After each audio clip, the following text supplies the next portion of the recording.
saímos de um século XX relativamente simples e viemos em direção ao século XXI muito, mas muito complexo. E a pandemia, ela nos trouxe uma necessidade muito rápida de nos adaptarmos a um mundo mais virtual e mais híbrido. Virou tudo de cabeça para baixo, a gente vai para dentro de casa e a tecnologia é a única coisa que faz a gente se conectar com as pessoas que a gente gosta e de aprender e de ensinar. The whole world was forced to look for alternatives to the traditional classroom, attempted some kind of distance education. A maioria das instituições pegaram o ensino remoto emergencial. É isso que eles fizeram. Para mim é aquela relação, eu estou dando aula num quadro, explicando, e o aluno está na aula dormindo.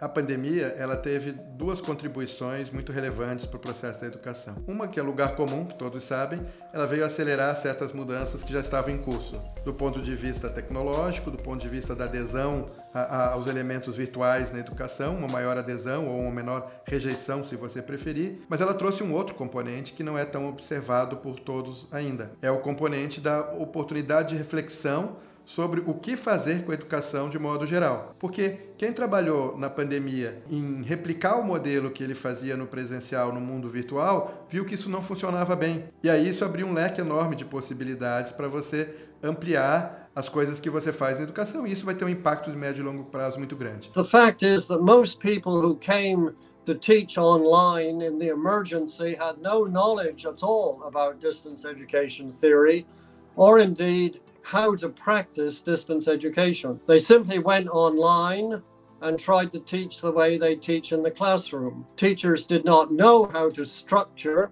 their lessons for delivery by media. They'd not been trained to facilitate dialogue by media. And because their training and experience was all in the classroom, they were also not well prepared to evaluate and engage individual students in their own learning. Right now, because of the pandemic, we've seen the adoption of technology and new forms of teaching and learning and hybrid learning really spread across the globe in universities. My sense is that universities are still not sure what they want to make of this. On the one hand, their students are demanding the flexibility that they have learned that they can have from these hybrid environments. They want that accessibility, flexibility, choice around how they learn. On the other end, faculty and staff still seem circumspect about it because in many ways it's created more work for them to manage people both in the virtual and in-person environment. A gente imaginava que a pandemia duraria muito menos tempo do que durou, do que está durando, na verdade, né? Então a gente tinha planos no começo de 2020 de como é que vai ser a retomada do ensino presencial no segundo semestre de 2020. Isso não aconteceu, né? Ou aconteceu ali de maneira forçada em algumas instituições, mas que rapidamente tiveram que voltar atrás. As instituições teriam que entender a pandemia como algo que veio para ficar, vamos colocar assim. Então, até hoje, né, já mesmo com o ensino presencial, a gente vê muito reflexo, né, disso nas estruturas acadêmicas, nas estruturas metodológicas, e, de certa forma, isso acelerou um processo que já vinha, né, engatinhando há cerca de 10 anos, né, do amadurecimento digital das instituições de ensino. A gente vivia num modelo educacional que era um paradigma totalmente voltado para um padrão, onde as pessoas acreditavam que só tinha uma verdade e uma grande dificuldade de aceitar a mudança da tecnologia nesse processo educacional. E essa mudança, ela não era aceitada não por uma questão de custo ou acadêmica ou tal. Professores e alunos se sentiam desconfortáveis em trabalhar com tecnologia e educação com tecnologia. We should be using faculty and content experts as our source for saying, what do we want to teach and what are the learning objectives? But we shouldn't be putting the stress on teachers and faculty to then build those learning experiences themselves. Instead, instructional designers and learning engineers should be coming in to take the content and the learning objectives and apply all we know from the learning sciences to really create these courses in robust, engaging ways. And we know that it has to put active learning at its heart, that if you're expecting students just to move through lectures online at their own pace, it's not that great an experience fundamentally. And so we really need to be leaning into the technology to do what's the latest in the learning sciences around how do we create active environments that is truly engaging for each student. E, portanto, muitas vezes o que falhou na pandemia não foi o online, foi os processos comunicacionais que foram estabelecidos no processo da tal educação online que os professores não souberam colocar em prática. E, portanto, quando estes processos de entropia na comunicação online existem, o que acontece é uma educação à distância, com um distanciamento cada vez maior, com os alunos a fazerem outra coisa qualquer e não estarem, digamos assim, concentrados e focados naquilo que é o processo de ensino-aprendizagem, porque os ambientes que foram escolhidos não foram os mais adequados, a forma de comunicar também, se calhar, foi numa linguagem que foi complexa para os próprios alunos, portanto, o processo de educação falhou porque a própria comunicação falhou. A gente sai da pandemia com outro efeito, que é a comunicação em vídeo preferencial pela sociedade. A videoalização é mais do que o processo da digitalização, é a digitalização com o olhar humano presente, é uma comunicação constante do olhar humano. E isso aparece no TikTok, aparece no Kawaii, aparece no YouTube. O Instagram está apavorado com medo de ir à falência e colocou o vídeo constante. As ferramentas durante e do pós-pandemia são ferramentas de comunicação videalizadas. E a videalização não é só o vídeo, a videalização é realidade aumentada, é vídeo. Realidade virtual é o olhar trabalhando o tempo todo, é uma videalização constante ali. Você pega um metaverso, um avatar, é a representação visualizada com as interações, muita comunicação visual. Então, esse fenômeno novo da videalização, você tem um aluno que ele já era um aluno polegar, ele já era um aluno pré-automatizado e ele agora busca a aprendizagem videalizada, ele não lê o texto. Ele quer uma representação ou de infográfico ou em vídeos que seja capaz e suficiente de passar o que só o texto passava. Essa questão do estudar em qualquer lugar, em qualquer momento, em todo o momento e em todo lugar, presencial, online, né, na internet, usando a tecnologia como parte do meu processo de aprendizagem, mas eu estou o dia inteiro aprendendo e estudando em algum momento. A importância do professor como mentor, e ali eu vou trabalhar projetos, eu vou trabalhar solução de problemas, eu vou prototipar, eu vou dar significado para isso, é que hoje é o pós-pandemia, vamos dizer assim. Porque o conteúdo, a teoria, eu posso aprender de várias formas e ela está totalmente no online, na internet, muito mais rápida, muito mais simples e muito mais direta. Eu acho que nós temos que pensar num processo educativo centrado na comunicação, onde o professor, quando opta por uma determinada pedagogia, pode ser o centro, mas quando opta por outra, coloca o aluno no centro. E, portanto, não há um centro estático, há um centro dinâmico, onde, eventualmente, estamos sempre em rotação e esta centralidade estática desaparece e o que existe é a dinâmica no próprio processo em função das opções pedagógicas. E isto é um paradigma muito baseado na questão comunicacional, naquilo que é a relação entre educação e comunicação. Para mim, é claro que não existe educação sem haver comunicação. Estamos exigindo a todo el sistema educativo un cambio en el que los medios que dispone están pensados para otra cosa. Están pensados para reproducir conocimiento, no para formar a personas que sean competentes para intervenir en la sociedad.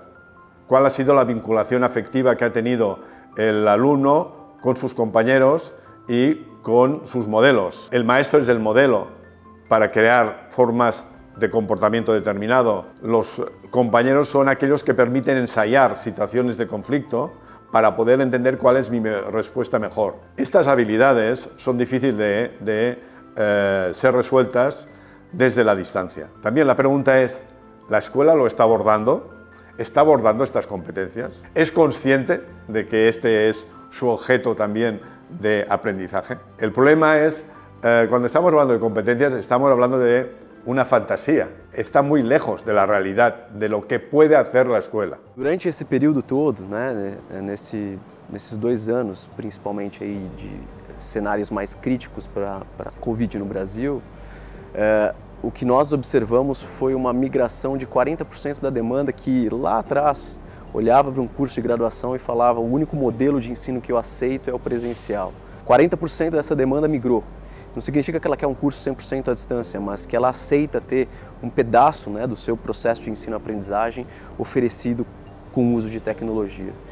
Significa que durante os primeiros 3 meses de Covid, a gente teve um efeito nesse comportamento de demanda que foram similares aos 4 últimos anos. Que ela forçou todo mundo, até os mais resistentes, a entrarem no digital. Não tinha alternativa, então você tinha que fazer. E por mais que muitas instituições, no ensino superior, no ensino básico, principalmente também, dissessem que tinham a infraestrutura ou que estavam preparadas, elas não estavam preparadas, né? Ou estavam parcialmente preparadas. E a hora que você precisa fazer essa virada, a gente começou a sentir, e as instituições, os professores, todos os atores que estão ali, começaram a sentir as dores reais, né? A gente é muito bom na educação em discutir os porquês, muito bom em discutir os o quês e muito ruim nos comos, né? Assim, a maior parte das instituições de ensino ainda tem muita dificuldade nos comos. Todo mundo diz que tem que gamificar, que a gente tem que ter aprendizagem personalizada, mas a hora que você vai para o que você está fazendo aí? E aí tem sempre uma desculpa. Ah, não tenho a plataforma, eu não tenho X milhões para investir, e meus professores aqui não são treinados, mas tem que começar de algum lugar. A gente pode seguir nesse caminho, pensando no meio digital, também para engajar o aluno, para trazer um diferencial na aprendizagem, para trabalhar com comunicação, informação, acesso. E eu acredito que os professores hoje, eles precisam entender todo o potencial tecnológico que eles podem usar na sala de aula, que eles podem usar para fomentar a aprendizagem. Ninguém mais discute que para você transmitir conceitos, o assíncrono é a melhor coisa do mundo. Para você dar aulas práticas, demonstrativas, os laboratórios virtuais são as melhores coisas do mundo. Para que você vai ter uma estrutura física lá para o professor demonstrar aquilo? Virtualmente se demonstra muito melhor. Agora, com a realidade virtual, com o metaverso, vai ficar muito mais patente ainda essa possibilidade de engrandecer essa aquisição destas informações, deste conteúdo, deste conhecimento, a partir de estratégias assíncronas, desde aulas gravadas até laboratórios, simuladores e todas essas coisas. E o presencial, evidentemente, se presta a você realizar coisas no mundo concreto que você ainda não consegue fazer no mundo virtual. O han aprendido otras cosas importantes, pero muchas de las cosas que se valoran en la escuela como que son básicas, se ha podido demostrar de que no son necesarias. Esto implica una reconsideración de aquello que se enseña. As metodologias tiveram que ser repensadas, né? Os professores tiveram que se reinventar enquanto profissionais, e isso é uma coisa muito importante que está acontecendo, um reflexo muito positivo, na verdade, da pandemia. Mas, por outro lado, não foi só o segmento da educação que foi impactado pela pandemia. Todos os mercados foram impactados e todos foram transformados. E como essas mudanças impactam ou impactariam numa eventual mudança de currículo, numa eventual mudança de necessidade dos nossos alunos em relação ao mercado de trabalho que eles vão encontrar saindo das instituições de ensino hoje, tanto na graduação quanto numa pós-graduação. E de agora em diante, a gente vai ter que montar não um currículo estruturado, mas um currículo circular, onde o meu estudante, ele vai para a linha de frente, ele vai para o discurso, ele vai para o debate, ele vai trabalhar numa fábrica, ele vai entrar dentro de um mercado, ele entra no laboratório, ele troca. E aí o docente não é mais o docente, ele é o coach, ele é o mentor, ele é aquela pessoa que tem uma experiência maior do que aquele aluno e está disposto a trocar. E não é dizer o que o aluno tem que fazer, porque o ambiente formal da educação, que eu sou um bom aluno de matemática e sei resolver uma equação, esse mundo acabou. Esse mundo está simulado no computador. Você tem 90% das instituições do Brasil ainda, nos seus cursos presenciais, que usam os 40% de virtual, que a lei permite, né, de virtualidade no curso presencial. Elas usam como isso? Em disciplinas de EAD. Elas põem 40% de disciplinas à distância e 60% de disciplinas presenciais. É algo ultrapassado, algo que não condiz com a dinâmica de ensino-aprendizagem possível hoje, que nós já entendemos dentro do que cada componente pode oferecer. Jamais deveria ter uma divisão de disciplinas virtuais e disciplinas presenciais, porque não é isso que é o modelo híbrido, não é assim que as pessoas aprendem melhor, e essa não é a forma mais inteligente de otimizar os currículos. Ser diferente, ser inovador, não é abandonar aquilo que é a educação superior. Ser inovador, muitas vezes, é você poder repensar a sua instituição de ensino para que ela possa estar alinhado ao mundo que nós estamos vivendo. O perfil do jovem interfere, né? As tecnologias interferem, a maneira de se comunicar interfere. Por isso que as instituições de ensino elas precisam estar atentas a adaptações. Durante a pandemia ficou clara a necessidade da gente aportar mais tecnologia. Não tem mais volta. Quem não tiver tecnologia no seu modelo educacional já ficou para trás e vai ficar cada vez mais. Por outro lado, mais presencialidade na educação à distância. Esses dois modelos vão se misturar, vão se combinar, transformando o nosso modelo nesse ensino híbrido. A mudança tem que ser feita num tempo relativamente curto. Por quê? Porque tem muita gente fazendo, e se você não fizer, você vai ficar totalmente de fora desse processo. A instituição de ensino não pode voltar ao que era antes da pandemia. Acho que a gente precisa entender o que aconteceu e pensar nas possíveis transformações. O aluno precisa passar por 5 anos dentro de uma instituição para depois ter um certificado, um diploma dizendo que ele está apto a exercer a sua profissão? Por que não pensar em nanodegrees, né? As nanocertificações, as microcertificações? A pandemia nos forçou a engajar o estudante de uma forma virtual. Como que você engaja o estudante de uma forma virtual? Como que você envolve o estudante de uma forma virtual utilizando tecnologias, utilizando o ensino por aprendizado? A pandemia nos mostrou que para o estudante é confortável, ele não é contra ficar em casa ou ter aula em qualquer lugar, em qualquer momento, né? Que nós temos, a instituição precisa estar preparada para isso também, oferecer ensino a qualquer lugar, a qualquer momento. Então é nesse sentido, né? Nós temos que continuar oferecendo as nossas aulas, os nossos conteúdos, o acesso às plataformas, aos laboratórios em qualquer lugar, em qualquer tempo, no tempo do estudante, no tempo dele do aprendizado, né? Nós temos que pensar em modelos de acompanhamento do aluno à distância de uma forma muito qualificada, com mentorias, estimulando o estudante. Nós temos que repensar os nossos modelos acadêmicos, que traga mais aprendizado, engajamento e vínculo com a sociedade. Acho que isso nós não podemos abrir mão, que foram aprendizados muito bons ao longo desses 2 anos de pandemia, de uma pandemia mais forte, mais dura para nós. É que nós da educação tínhamos uma expectativa que nós íamos receber um aluno digitalizado nativo, com autonomia muito grande. Mas para nossa surpresa, o aluno que sai da pandemia, ele está buscando interação, ele está buscando olho, ele está buscando comunicação, ele está buscando feedback. Ele não está buscando só uma autonomia. Então quem apostou na autonomia digital, de colocar um pacote de conteúdos, uma trilha e etapas de evolução para o aluno, está encontrando resistência. Porque o aluno quer mais do que isso. Ele espera devolutivas, personalizadas. Não só do personal instruction, ele quer uma autonomia dele que ele tem na trilha e ele quer uma supervisão de acompanhamento e monitoramento para entender a dificuldade dele e ajudar ele nesse processo. My sense is that you're going to see universities continue to wrestle with this in the years ahead. And where we will come out ultimately is that we will come out with hybrid forms of learning where students maybe make choices far in advance. So it simplifies the work on the faculty members, but it still creates this sense of flexibility and choice for students.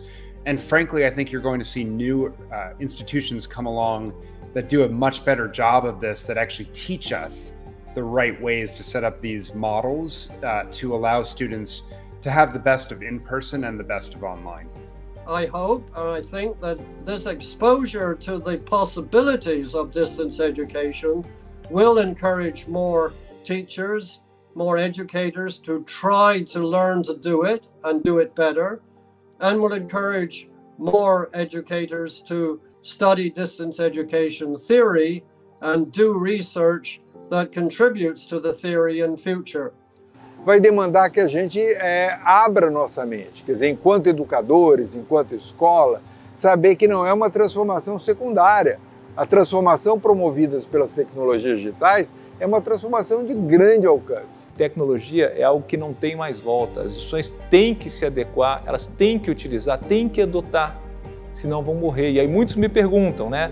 Vocês acham que a universidade tradicional vai ser substituída por tecnologia? Eu tenho certeza que não, mas serão substituídas sem dúvida nenhuma por instituições de ensino superior que saibam usar bem a tecnologia. Disso eu não tenho a menor dúvida. Uma ideia que me parece que é extremamente importante é que não existe o caminho, nem existe a receita universal que eventualmente traga qualidade ao processo educativo. Temos que perceber é como é que eu, com a minha experiência que eu tinha pré-pandemia, com a experiência pandémica, como é que eu construo uma realidade pós-pandémica assente na realidade A, com a realidade B e construindo de facto esta educação do futuro na tal realidade C, percebendo exatamente que a riqueza da educação passa por estas diferentes dimensões e este exercício muito individual, mas ao mesmo tempo muito coletivo, da construção dos ambientes personalizados de aprendizagem, percebendo que num determinado estado do Brasil nós podemos construir uma determinada realidade educativa com base naquilo que é a leitura do contexto e daquelas escolas e da realidade socioeconómica daquelas escolas, e noutros Estado ao lado, nós podemos construir outra realidade com a mesma matriz, com as mesmas ideias da construção, sobretudo pensarmos de raiz e de base como definir e como criar e construir uma educação de qualidade para o futuro e, sobretudo, como eu costumo dizer também, para o presente. É muito importante a gente transformar a educação e o ensino superior do nosso país. Eu tenho certeza que, do ponto de vista tecnológico, metodológico e cultural, a gente já está preparado para isso.